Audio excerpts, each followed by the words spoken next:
Hello student, welcome to online classes. Today we will start your geography chapter 3rd. Drainage क्या होता है? हिंदी में इसको हम कहते हैं अपवा या जल निकासी। ड्रेनेज क्या होता है? A system used for making water etcetera follow area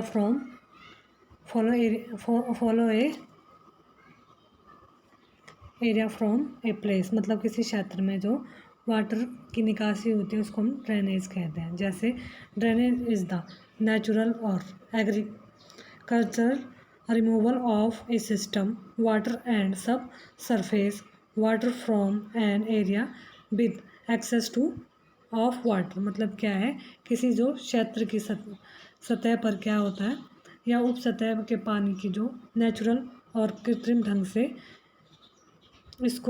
इसके बहाव को, फ्लो को क्या कहा जाता है? ड्रेनेज कहते हैं।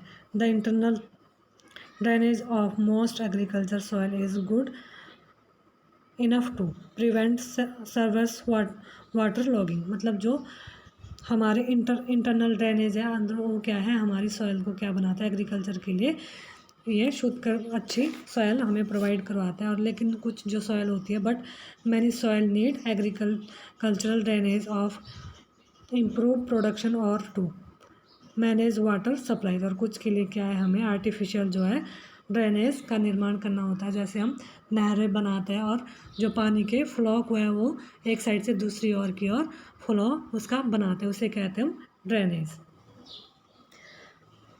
Let's start the chapter. तो ये था ड्रेनेज क्यों होता क्या है।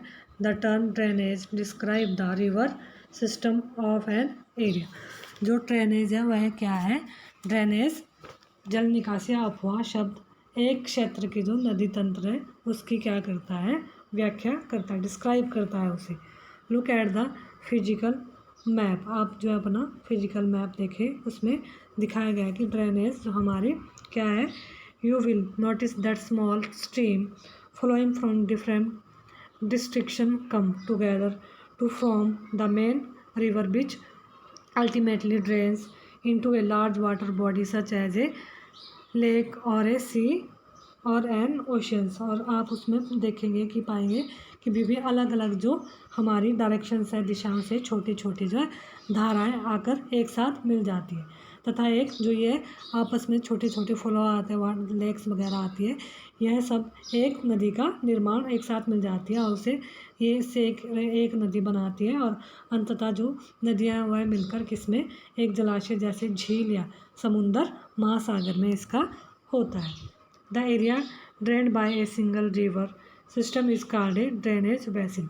और जो एक नदी तंत्र जो होता है, बेसिन होता है, एक रिवर बेसिन जिसका क्षेत्र का जल प्रभावित होता है, उसे क्या कहा जाता है? ड्रेनेज बेसिन कहते हैं। A closer observation on the map will indicate that any elevated area. और क्या है, मानचित्र के अवलोकन करने पर भी यह पता चलता है कि कोई भी ऊंचा क्षेत्र जैसे सच एज ए माउंटेन और एन अपलैंड जैसे सेपरेट टू ड्रेनेज बेसिन। जैसे इसमें क्या है, पर्वत या उच्च भूमि दो पड़ोसी जो ड्रेनेज होता है द्रोणियों को एक दूसरे से क्या है, अलग करते हैं और सेपरेट करते हैं। Such an upland is known as water divide. और जो ये अपलैंड होता है, ऊंचाव होता है, इस प्रकार जो पृथ्वी पे जो ऊंचाव होता है उसे क्या कहते हैं? वाटर डिवाइड कहते हैं। जैसे यह यहाँ पर ये सारी क्या है, ड्रेनेज है, नदियाँ, छोटी छोटी नदियाँ, लेक्स वगैरह, झरने सारे इसमें बनाए गए हैं। तो देखो ये जो ऊंचाव है, यहाँ बीच में जो हमारी अर्थ है वह थोड़ी क्या है, लैंड है, वो थोड़ा हाइट पे चला गया, तो यह यहाँ से इसको दो पार्ट में डिवाइड कर देता है।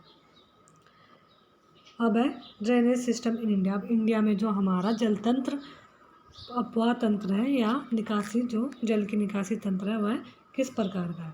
The drainage system of India are mainly controlled by the broad relief features of the subcontinent. जो भारत का जल निकासी तंत्र का नियंत्रण मुख्यतः क्या है, हमारी भौगोलिक जो हमारी फिजिकल फीचर है, आकृतियाँ हैं, उस पर क्या है, द्वारा होता है।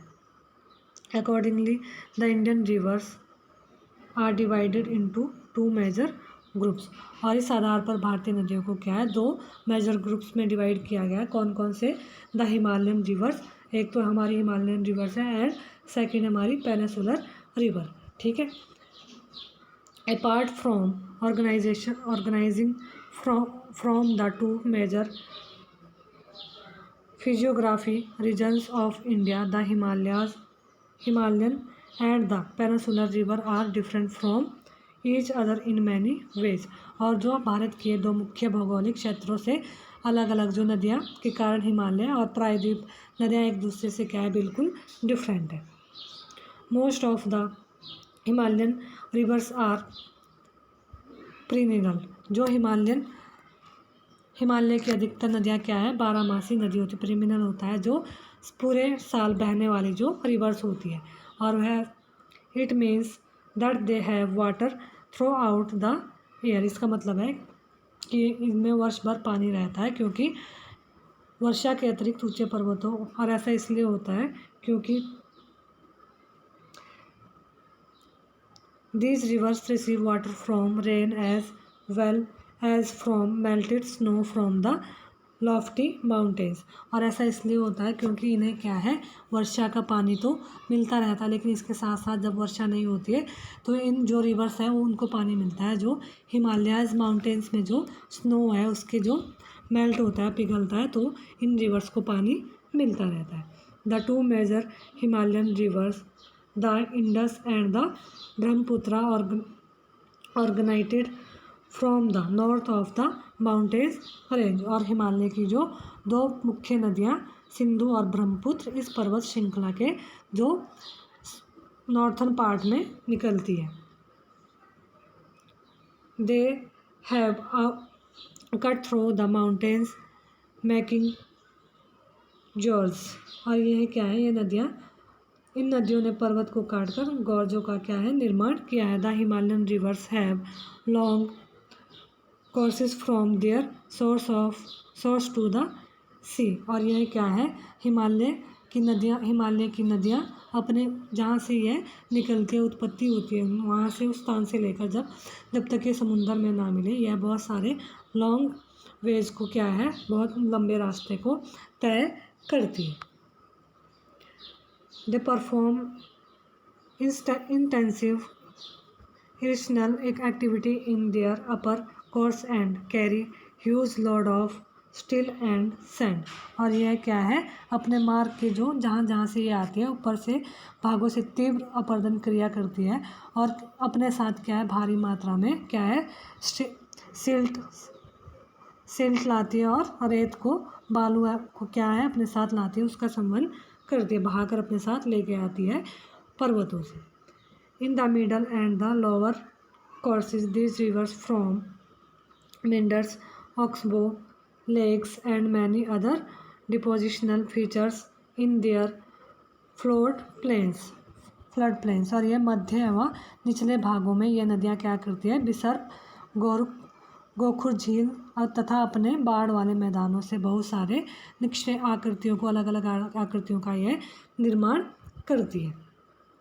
They also have well developed deltas figure 3.3। और यह पूर्ण विकसित डेल्टाओं का भी निर्माण करती है। और ये जिन जो आकार के रूप में आती है फिगर्स में क्या है, some features made by rivers. इसमें ये दिखाया गया है, देखो कैसे आती है, सोर्स ऑफ रिवर, फिर अपर कोर्स, पहले यहाँ से रिवर का सोर्स है, यहाँ से उत्पन्न हुई है, फिर यहाँ से अपर कोर्स में आ रही है, इसके बाद ये मिडल कोर्स में आती है, ये इसका मिडल कोर्स है, फिर ये मेंडर का रूप ले लेती है, फिर ऑक्सबो लेक बनती है, और ओवर ह्यूज एंड डेल्टाज का फिर ये निर्माण करती है यहाँ पर आके, फिर यह समुद्र में मिल जाती है।